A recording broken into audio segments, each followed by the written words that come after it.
तो आज जो हमने आधुनिक भारत के इतिहास में कार्नवालिस तक पढ़ा था उसके आगे चर्चा करेंगे। जॉन सोर के बारे में 1793 से 1798 तक ये क्या रहा, एक तरीके से उस समय ये गवर्नर रहा। The charter act of 1793 was passed. It was the first charter act regulating act which were passed by British Parliament to control and regulate the affairs of East India Company. Charter act which were basically renewal of charter are license for monopolistic trade in or with India, which was given to the company by British Crown. Policy of non-intervention. According to this policy, the company was told not to interfere in the internal affairs of native Indian state. Due to this policy, rulers like Nizam of Hyderabad, Maratha rulers, Mysore rulers started close contact with France to modernize their states administration. The policy somehow caused a decrease in the influence of British. अर्थात ये जो है इसके समय नीति ये अपनाई गई कि हस्तक्षेप की नीति का पालन किया गया, अर्थात जो भारतीय शासक हैं उनको उनके साथ क्या किया जाए, उनके मैटर में हस्तक्षेप ना किया जाए, इंटरफेयर ना किया जाए। और ये जो नीति है, इस नीति ने क्या किया कि जो अंग्रेज हैं, अंग्रेजों की जो इन्फ्लुएंस है, उनकी पूरी एक तरीके से हम ये कहें कि महत्वाकांक्षाएं हैं, उसको क्या किया, कम किया। उनकी प्रसिद्धि जो पॉपुलैरिटी थी उसको थोड़ा नुकसान पहुंचाया। अब आगे चलकर जब लॉर्ड वेलेस्ली आएगा तो वो इस पॉलिसी को क्या कर देगा, चेंज कर देगा। और इस तरीके से 1798 में जब वो आया तो उसने एक नई पॉलिसी लॉन्च की जिसे कहा गया subsidiary alliance system. British introduced the subsidiary alliance system to achieve British paramountry। 1798 में ये policy I. The state that signed the alliance were Hyderabad, first to sign in 1798, and then Mysore, Tanjore, Awadh, Jodhpur, Jaipur, Macheri, Bundi, Bharatpur and Berar. अब इसमें यह था कि इसने एक सहायक संधि प्रथा लॉन्च की, जिसे करने वाला जो शासक है वो क्या करता था, उसको अपनी एक सेना रखनी पड़ती थी, एक तरीके से वो सेना अपने राज्य में रखनी पड़ती थी और उसके बदले अंग्रेजों को धन देना पड़ता था। सबसे पहले ये साइन किसने किया, तो ये किया निजाम ने, जो हैदराबाद के निजाम थे उन्होंने सबसे पहले इसको साइन किया। चौथा जो अंग्रेज मैसूर वार है वो 1799 में इसके समय हुआ। During this period Lord lake capture Delhi and Agra and the Mughal emperor was put under companies protection. यानी इसके काल में क्या होगा, लॉर्ड लेक जो है दिल्ली पे इन्होंने कब्जा कर लिया, दिल्ली और आगरा पे, और मुगल जो शासक है वो क्या है, कंपनी के प्रोटेक्शन में आ गया। Formation of Madras presidency during his tenure after the annexation of the kingdom of Tanjore and Karnataka. यानी तंजौर और कर्नाटक के क्षेत्र को कब्जा करने के बाद इसने क्या किया, मद्रास प्रेसिडेंसी का एक तरीके से निर्माण किया, फॉर्मेशन हुआ। Censorship of press act in 1799। अब प्रेस एक्ट पे क्या लाया गया, सेंसरशिप लाया गया। Wellesley introduce this act एंटीसिपेटिंग French invasion of India. मतलब 1798 से 1805 और 10 के बीच का दौर देखें तो वो शुरुआत वाला जो दौर है वो ऐसा दौर था कि उस समय फ्रांस में नेपोलियन की पावर बढ़ रही थी। तो नेपोलियन की पावर को रोकने के लिए यहाँ पे वेलेस्ली ने ये पॉलिसी लॉन्च की और उसके माध्यम से जो एंटीसिपेटिंग फ्रेंच इन्वेजन कि ये बन नहीं थी, कयास लगाए जा रहे थे कि कहीं फ्रांस ऐसा न करे कि ईरान और अफगानिस्तान से होते हुए भारत का जो राज्य है, ब्रिटिश राज्य है, उस पर कब्जा कर ले। तो उसको रोकने के लिए इन्होंने सहायक संधि प्रथा लॉन्च की और उसके माध्यम से ये किया गया कि अंग्रेज राज्य के चारों तरफ जो है, जो भारतीय शासक हैं उनके खर्च पर अपनी सेना रख दी गई। It was later relaxed by the Lord Hastings describe himself a Bengal tiger। अब जो वेलेजली है इसको क्या कहा गया बाद में, बंगाल टाइगर कहा गया। Establish of fort William college eight Calcutta. अब जो उस समय सिविल सर्विस की शुरुआत कार्नवालिस ने एक तरीके से की, उसके लोगों को एजुकेशन देने के लिए, ट्रेन करने के लिए फोर्ट विलियम कॉलेज स्थापित किया गया। कहाँ पे? कलकत्ता पे, वेलेजली के द्वारा। अब 1805 से 1807 तक सर जॉर्ज बार्लो जो है बने। सिपाही म्यूटनी ऑफ वेल्लोर, वेल्लोर में जो सिपाही विद्रोह है वो होगा। The Vellore mutiny predated the Indian Revolt of 1857 by about 50 years. It erupted on 10th July 1806 in Vellore, present-day Tamil Nadu, and lasted only for a day, but it was brutal and shook the British East India Company. It was the first major mutiny by the Indian Sepoy in the East India Company. अब वेल्लोर में जो सिपाही विद्रोह है 1806 में हुआ। Regions क्या थे? Sir John Craddock, the commander-in-chief of the Madras Army, had issued order prohibiting soldiers from wearing religious marks on their forehead and also to trim their moustache and shave off their beards। मतलब इन्होंने ये कहा, ये जो British commander थे Madras army के, इन्होंने ये एक आदेश जारी कर दिया कि जो सैनिक है वो क्या करें, कोई भी धार्मिक सूचक चिन्ह न लगाए और अपनी जो दाढ़ी है वो एकदम सेव करके क्लीन सेव होके आए। This offended both. तो इस चीज ने क्या किया, जो पहले वाला रिमार्क था कि कोई भी धार्मिक सूचक चिन्ह न लगाए, इसने हिंदुओं को विरोध में कर दिया। और जो दूसरा था कि दाढ़ी को एकदम क्लीन से होकर के आए, उसने मुस्लिम जो सिपाही थे उनको विरोध में कर दिया। तो इन दोनों ने, हिंदू और मुस्लिम सिपाहियों ने क्या कर दिया, विरोध कर दिया, विद्रोह कर दिया। तो पहला जो सिपाही विद्रोह है वो कौन सा है? वेल्लोर विद्रोह। अब इसके बाद हम देखें, he tried to establish a peaceful relation with Maratha after Anglo-Maratha wars। मतलब जो ये है, ये क्या कर चाहेंगे कि मराठों के साथ शांतिपूर्वक संबंध बने रहे। अब लॉर्ड मिंटो आए 1807 से 13 तक रहे। तो ट्रीटी ऑफ अमृतसर हुई 1809 में with Ranjit Singh. Raja Ranjit Singh established Sikh empire and this empire was extending its territory violently. British were aware of it. In order to check the extension of Sikh territories in 1809, Lord Minto signed a treaty with Maharaja Ranjit। As per treaty, Satluj River was fixed as a boundary of Sikh Empire। यानी इसमें ये हुआ कि रणजीत सिंह के साथ treaty of Amritsar की गई। Charter act of 1813, monopoly of the east India company in trade in Asia was dissolved, risen due to Napoleon Bonaparte's continental system in Europe, which prohibited the import of British goods into French allies in Europe.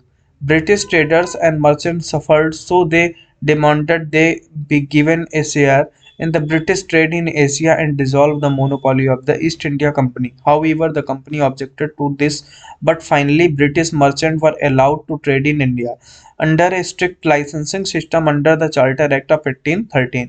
मतलब Napoleon ने जो है Europe में एक system launch किया, उसको कहा गया कंटिनेंटल सिस्टम।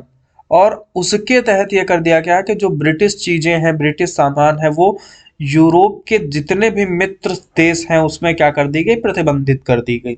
अब जो यूरोपीय लोग हैं उनके लिए व्यापार करना क्या हो गया, मुश्किल हो गया। तो इस कंपनी के अलावा जो व्यापारी थे उन्होंने क्या कहा अंग्रेज सरकार से कि उनको एशिया के साथ व्यापार करने की और खासकर भारत के साथ व्यापार करने की क्या मिले, अनुमति मिले। तो वहाँ की जो सरकार है वो क्या करेगी, इस एक्ट के माध्यम से जो कंपनी का एकाधिकार था उसको समाप्त कर दिया गया। हालांकि चीन के साथ व्यापार और चाय का एकाधिकार का व्यापार बरकरार रहा। Lord Hastings 1813 to 1823, creation of Bombay presidency 1818, ryotwari से सेटलमेंट इन मद्रास, यानी जो मद्रास है उसमें रैयतवाड़ी व्यवस्था की शुरुआत करेंगे। और कौन करेगा, थॉमस मुनरो करेंगे 1820 में। The ryotwari system was devised by Captain Alexander Read के द्वारा शुरू की गई थी। In the Rayatwadi system, the land ownership rights were handed over to the peasant and the tax was collected directly from them.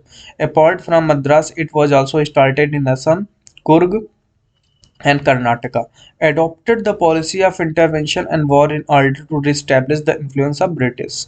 Lord Amherst 1823 से 28 तक, Burmese वार 1824 से 26 में पहला बर्मा युद्ध हुआ। The war was for control over north eastern India due to imperial expansion ambitions of both the British Empire and the Kongbong dynasty of Burma.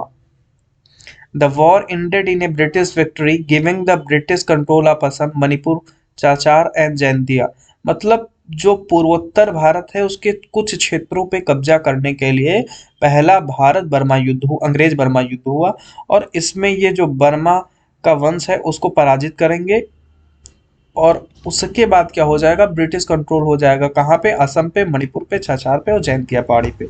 This was This war was the longest and most expensive war in British Indian history. 15,000 European and Indian soldier died. यानी ये जो है सबसे बड़ा युद्ध था और सबसे खर्चीला युद्ध था। 50 15,000 मतलब 15,000 जो यूरोपियन है और भारतीय सैनिक हैं वो इस युद्ध में मारे गए।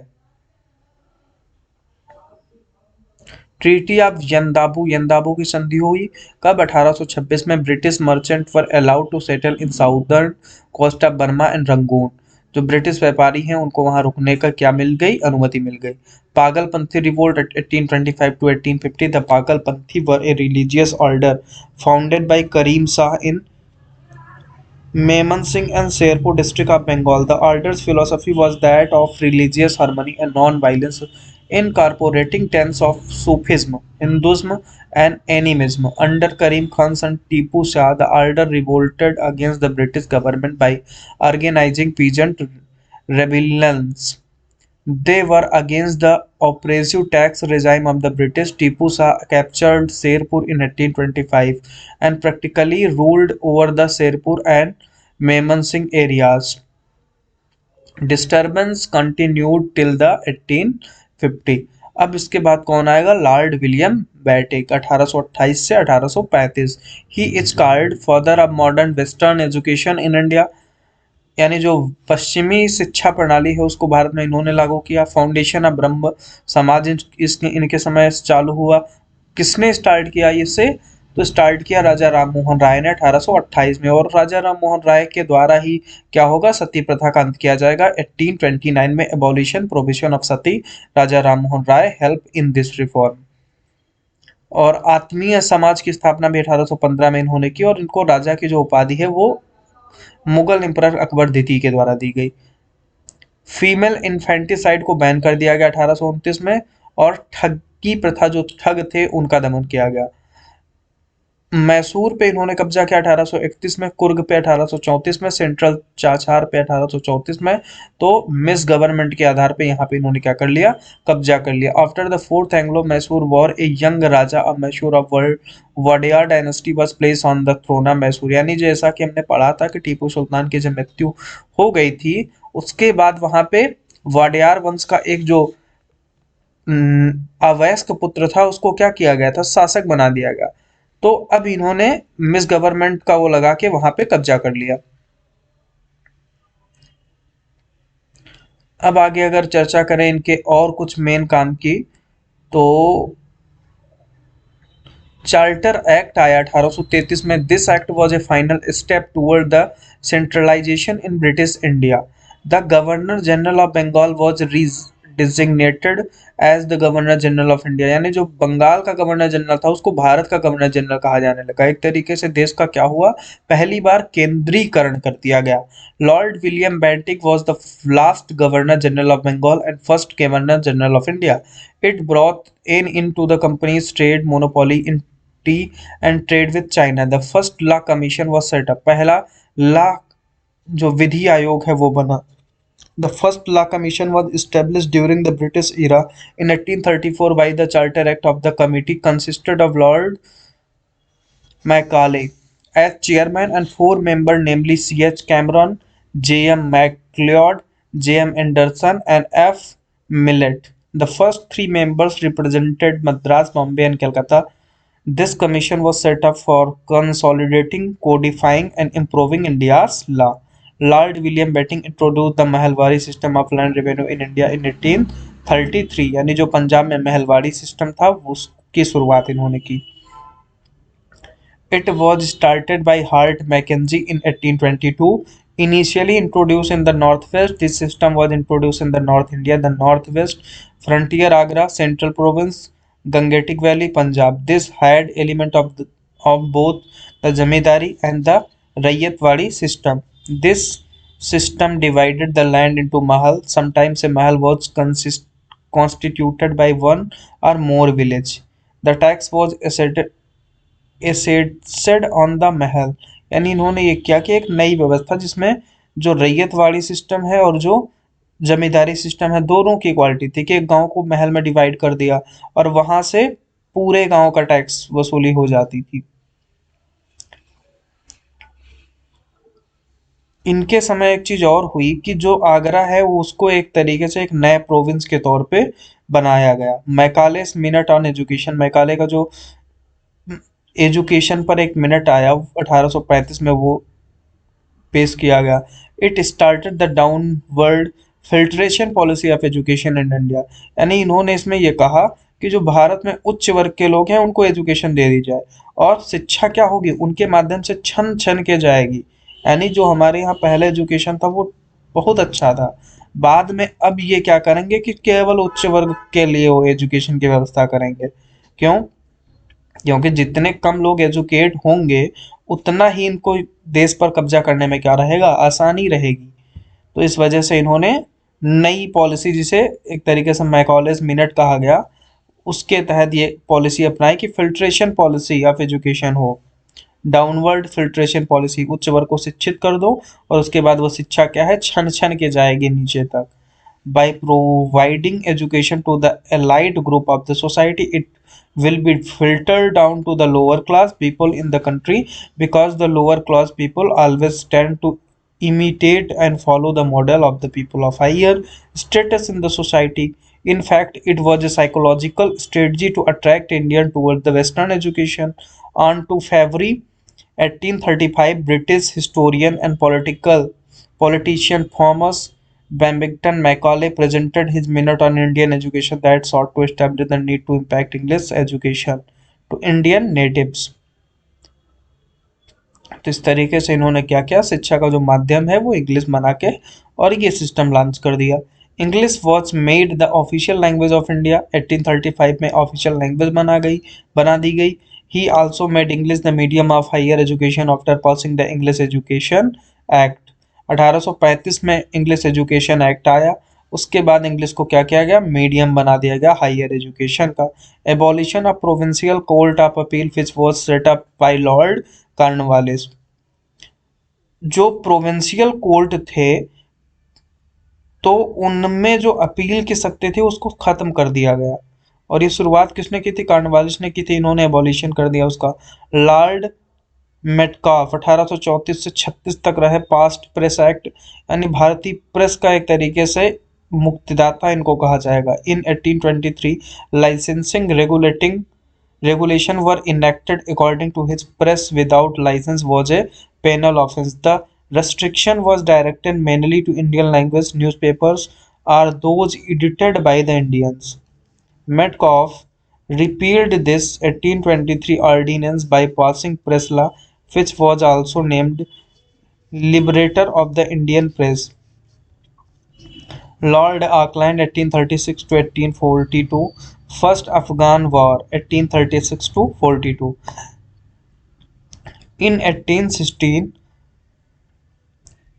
the Barkhanjay clan, the ruling dynasty of Afghanistan with its most powerful member Dost Muhammad Khan, ascending the throne in 1826. This time both Great Britain and Russia, यानी इस समय जो है, जो आज का अफगानिस्तान है, वहां पे ये कंडीशन हो जाए कि लॉर्ड ऑकलैंड के समय में कि पहला अफगान युद्ध हुआ 1836 से 42 तक। 1816 में ये होगा कि जब नेपोलियन एक तरीके से 1814 में मरा वाटरलू के युद्ध के बाद, तो जो है अफगानिस्तान पर कब्जा करने के लिए इंग्लैंड भी सोचेगा, रूस भी सोचेगा, और उस समय वहां पे जो शासन है वो अफगानों का है, मोहम्मद खान के नेतृत्व में दोस्त मोहम्मद खान। तो Dost Mohammad Khan was forced to balance his country between the two great powers, यानी इसको क्या करना है, दो देशों से अपने देश को बचाना है। दो देशों की इस पे नजर है, एक तरफ ब्रिटेन सोच रहा है कि हम कब्जा करना है, एक तरफ रसिया सोच रहा है कि हम कब्जा करना है। The British move to take a direct role in Afghan affairs. अब ब्रिटिश क्या करेंगे, चाहेंगे कि डायरेक्टली वो हस्तक्षेप करें अफगानों के मैटर में। फर्स्ट दे निगोशिएटेड, सबसे पहले तो उन्होंने दोस्त मोहम्मद से बात की, और and then in invasion of Afghanistan, यानी एक तरीके से मित्रवत, जैसे हमारे यहाँ वो लोग आए तैसे ही वहाँ भी गए, मित्रवत बात करने की कोशिश की, और फिर क्या कर दिया, जब वहाँ की सब कंडीशंस जान गए तो वहाँ पे अटैक ही कर दिया। Was ordered by the Governor General of India Lord Auckland with the object of restoring exiled Afghan ruler Shah Shuja to the throne, who will act as British puppet। यानी शाह सुजा को क्या किया गया, शासक बना दिया गया। इन अप्रैल 1839 the British army entered Kandahar and Shuja was then crowned Shah। दोस्त Mohammad who has escaped first to Balkh and then to Bukhara returned to Afghanistan to lead his partitions against the British. अब इसमें ये हुआ कि जब शाह सूजा को बना दिया गया तो जो अफगान थे उनमें यह था कि छोटे छोटे राज्य बटे हुए थे और पांच भाई थे। उस समय पहले तो वो आपस में ही लड़ते रहते थे, उस समय ये हुआ कि वो पांचों एक हो गए, और अंग्रेजों को इतना ज्यादा वो किया है कि आगे चल के अंग्रेज हार के चले आएंगे वहां से। फिर in a battle at Parwa on November 2, 1840, after struggling, he surrendered to the British in Kabul. He was deported to India with most of his family। तो इस तरीके से अब अंग्रेज जब वहां पे अफगानिस्तान में हार गए, नहीं कब्जा कर पाए, तो ये क्या करेंगे कि जो सिखों का राज्य है, जो पंजाब है, उस पे कब्जा करने की कोशिश करेंगे, कम से कम कहीं तो इज्जत बचे। तो अब हम पढ़ेंगे फैराजी रिवोल्ट के बारे में। 1839 to 1857 the Faraji were follower of a Muslim sect founded by Haji Sariyatullah। It spread to Faridpur, Bakarganj and Memon Singh district of Bengal। This movement supported the cause of the tenant against the landlord and the British government। It was led by Sariyatullah's son Dadu Mian. Lord Ellenborough 1842 से 44 तक रहे। Termination of first Afghan war इनके समय हुआ। Annexation of Sindh, Sindh का विलय करेंगे। Abolition of slavery, जो दास प्रथा है, तो उसका एक तरीके से खात्मा हो जाएगा। अब लॉर्ड हेस्टिंग्स आएंगे 1844 से 48। इनके समय क्या होगा, फर्स्ट सिख वार होगा 45 से 46। After the treaty of Amritsar in 1809, जब रणजीत सिंह की डेथ हो जाएगी तो क्या करेंगे, ये उस पर कब्जा कर लेंगे उसके बाद। और 1839 में पहला एंग्लो सिख वार हुआ, और आगे चल के ट्रीटी ऑफ लाहौर हुई कब, मार्च 1846 में। और फिर ये क्या करेंगे कि जो कश्मीर वाला क्षेत्र है वो डोगरा डायनेस्टी के महाराजा हरि सिंह को दे दिया गया। यानी जो डोगरा डायनेस्टी के शासक है उनको दे दिया गया, और लास्ट जो शासक इसके होंगे वो होंगे महाराजा हरि सिंह 1947 में। लाल डलहौजी के बारे में चर्चा करें तो 1848 टू 56 अप्लीके इन्होंने जो एक तरीके से नीति अपनाई उसको कहा गया डॉक्ट्रिन ऑफ लैब्स। कैप्चर सतारा 1848, जयपुर, संबलपुर, बघाट, उदयपुर, झांसी, नागपुर, अवध, उदयपुर। और Wajid Ali Shah was the last Nawab of Awadh and he was serving when the East India's Company in 1856 led by Dalhousie annexed it under the doctrine of lapse। Annexation of Punjab 1849, the second Anglo-Sikh war was fought between 1849 and 1848 यानी 48 से 49 के बीच में युद्ध हुआ। Causes of this वार क्या है, the humiliation cause by the first Anglo Sikh war. तो इसके बाद जो सिख हैं वो विरोध में रहेंगे पहले वार के बाद, और दूसरे के समय सिखों जो सिख सेना है उसको मौका मिलेगा कि वो अपना जो क्षेत्र हार चुके हैं पहले में वो क्या करें, वापस पाएं। अब चार्टर एक्ट ऑफ 1853 इस समय आया। This was the last charter act था। It separated the legislative and executive function, मतलब जो विधायिका है कार्यपालिका है इसको अलग अलग कर देगा। गवर्नर जनरल की काउंसिल में जो विधायिका है उसको अलग कर दिया गया, कार्यपालिका को अलग कर दिया गया। Introduction of railway, 32 kilometre between Bombay और ठाणे के बीच सबसे पहले रेलवे चली। और टेलीग्राम सर्विस चालू हुई, पोस्टल सर्विस चालू हुई, और सिविल सर्विस जो है कम्पिटिटिव एग्जामिनेशन के थ्रू सबसे पहले स्टार्ट हुई। Wood dispatch 1854, in 1854 Wood dispatch was passed, यानी जो पहले मैकाले का मिनट आया था उसी तरीके से इसमें वुड डिस्पैच आया शिक्षा के लिए।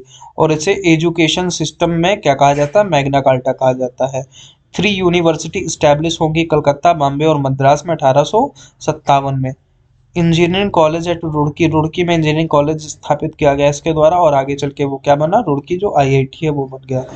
Due to Ishwarchandra Vidyasagar widow remarriage act आया 1856 में। और इसके बाद जो है लॉर्ड कैनिंग आएंगे, और कैनिंग के समय सबसे बड़ा जो वो हुआ वो था 1857 का विद्रोह।